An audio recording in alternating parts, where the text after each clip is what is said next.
Soyez du bon côté de l'histoire. C'est avec ces slogans que le regroupement politique Union Sacrée de la Nation a tenu son tout premier congrès dimanche 1er octobre 2023 au chapiteau du Palais du Peuple dans la commune de Lingouala. Un seul point était inscrit à l'ordre du jour, la réélection de Félix Tshisekedi à la présidentielle de 2023, dont la fin du dépôt des candidatures intervient dans quelques jours. Dans son mot d'ouverture, le président du congrès, Christophe Mbosso, a frappé à la porte de tous les congressistes afin de se battre bec et ongle pour assurer la victoire à Félix Tshisekedi avec une large majorité parlementaire. La messe est dite. Sans surprise, Félix Tshisekedi est bel et bien désigné le candidat président de la République pour les comptes de l'Union Sacrée de la Nation.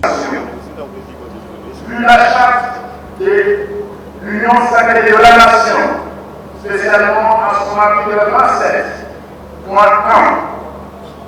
considérant l'urgence et l'impérieuse nécessité décide.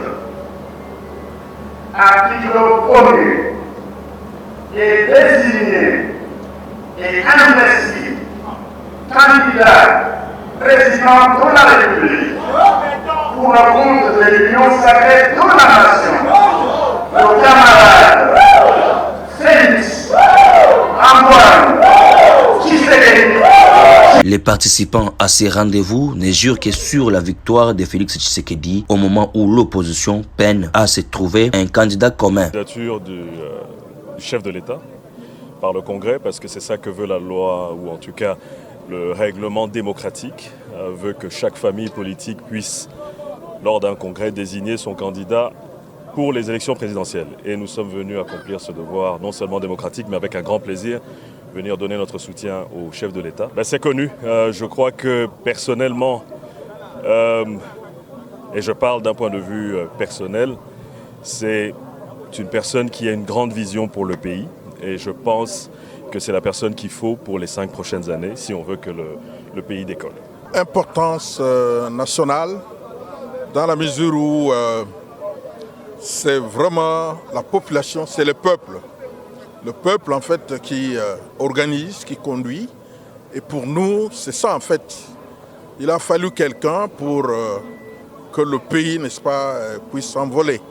Et pour nous, vraiment, c'est un début, ou disons, le développement du pays, un début, un départ, et que cette cérémonie soit toujours soutenue partout, et surtout avec les élections qui arrivent. Nous voyons déjà la victoire, n'est-ce pas, la démocratie, la victoire du développement de la République démocratique du Congo. Mais les faits sont là, les faits sont visibles. Hein?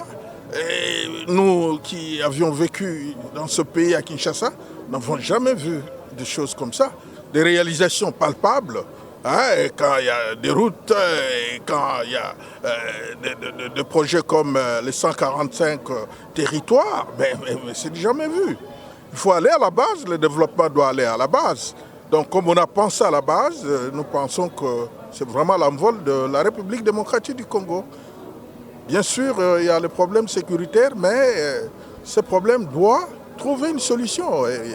Étant donné, n'est-ce pas, la diplomatie agissante que le président de la République est en train donc de mener à travers le monde. D'abord, nous aimerions ici dire à la population, encore une fois, que nous sommes derrière le chef de l'État.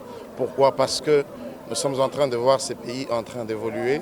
Nous voyons la vision du chef de l'État se manifester et nous croyons que si nous continuons avec lui, il pourra faire quelque chose de grand pour ce pays.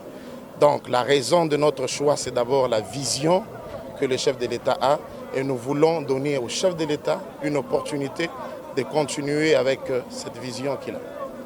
Tshisekedi, c'est le candidat du peuple, c'est le candidat qui incarne le changement, les candidats de la démocratie, les candidats de la modernisation. Voilà, c'est lui qui aspire à toute la jeunesse congolaise, n'est-ce pas, l'espoir, tous ces temps perdus. Donc voilà, le choix porté sur Félix Antoine, c'est que moi j'ai dit le choix de la résurrection parce qu'il est là.